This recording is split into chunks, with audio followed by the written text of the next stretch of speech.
everybody, Buck's Gearbox. Welcome to the table. Got an unboxing / overview for you today. And this time it is the Benchmade Mini Adamas. I've heard some people call it Adamas, but I don't know what the correct pronunciation is. And I'll just call it Adamas because I don't know. Mileage may vary.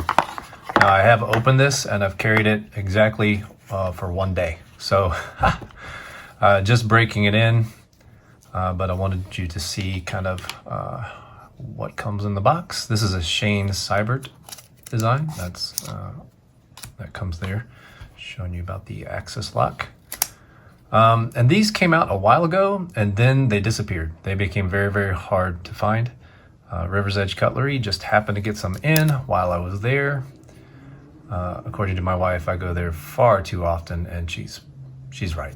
I have a problem, but that's okay. And so far, I'm pretty impressed with this thing, and it's a pretty robust knife. The full-size Adamas I have held in hand, and I feel like it's just too big for me for an everyday carry. I do own a fixed blade version, an older version of a Benchmade Adamas, the 375, all blacked out D2. And man, this thing, I have had this for about 5 years now. And it's kind of a monster.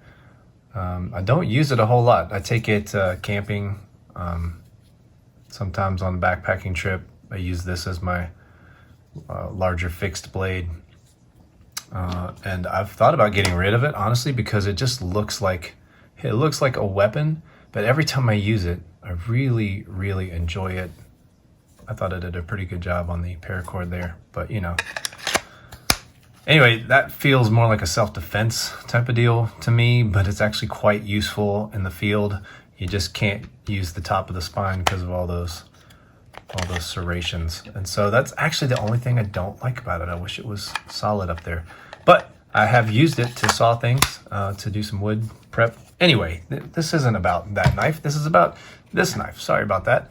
Yeah, this is the new Mini Adamas. I do believe it came out this year, 2021. It may have been late last year, but as I said, they became incredibly hard to find. And I'm really digging the size of this guy. So let's do some specifications. Get some of this stuff out of the way. Sorry, I'm just throwing things around here. This is a crewwear blade. I don't own any other crewwear. This is going to be a new thing for me, so I'm excited to try that out. It's about 3¼ inches long. It's got some sort of tungsten gray coating on it. It feels like a DLC type of thing, but I've heard other people call it a Cerakote, and I'm actually not sure what that is because the website didn't specify. But it's crewwear, Shane Seibert design as well. There's a nice little fuller there that's pretty cool. You open it with thumb studs or with the axis lock, depending on how you're feeling. And it works both ways. I'm still breaking it in. It's not, actually, it's already pretty good. It's kind of drop shutty. But it still has a little ways to go to get fully broken in, I think. G10 handle scales, they're nice and rounded. And I love the way this fits in my hand.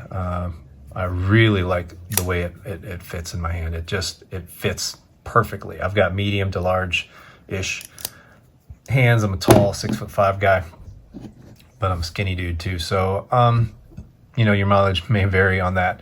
It's about 4.5 ounces heavy.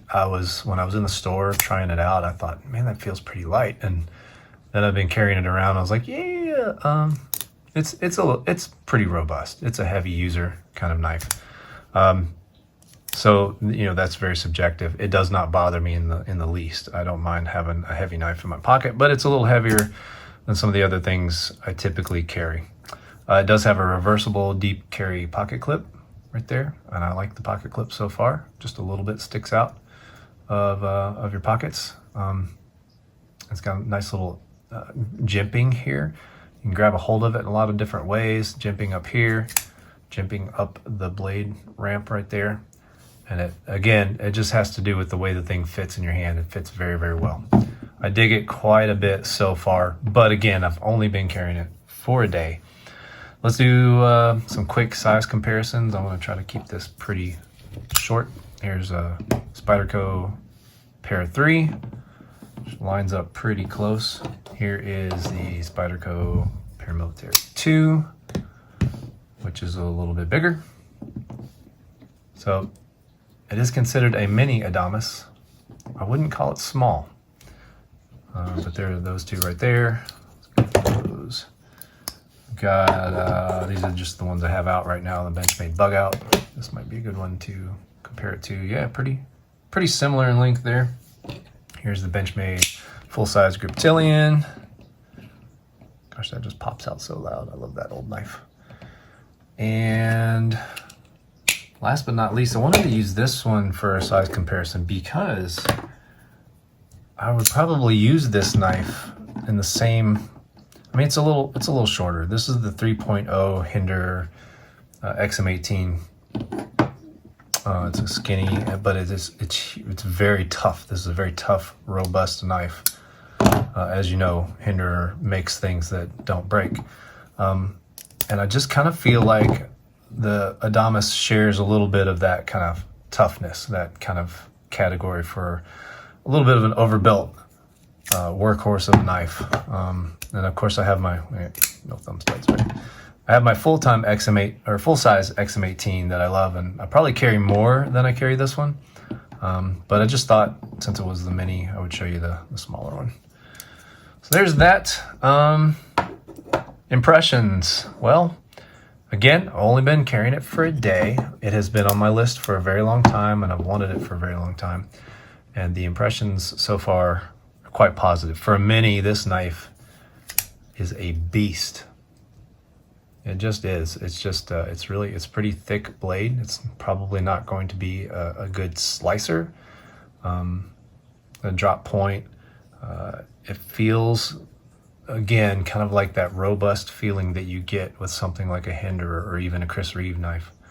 It's built. There's no blade play. I spent some time adjusting the pivot to try to get the action where I wanted it.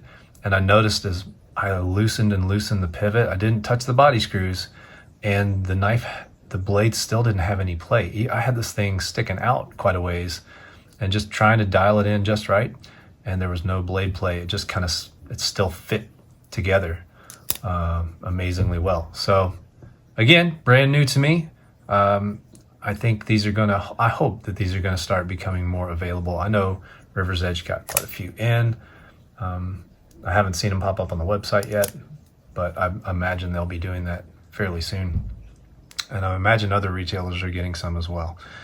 And I have a feeling at the end of the day, this is going to become one of my favorite Benchmade knives of all time, if not my favorite. But I want to give it a little bit more time in the pocket before I can kind of declare that as my final review, overview. So there you have it, the Benchmade Mini Adamas, and hope you've enjoyed the video and it helps you make up your mind if you want one or not. All right, take care. Thanks for joining me, and I'll talk to you later.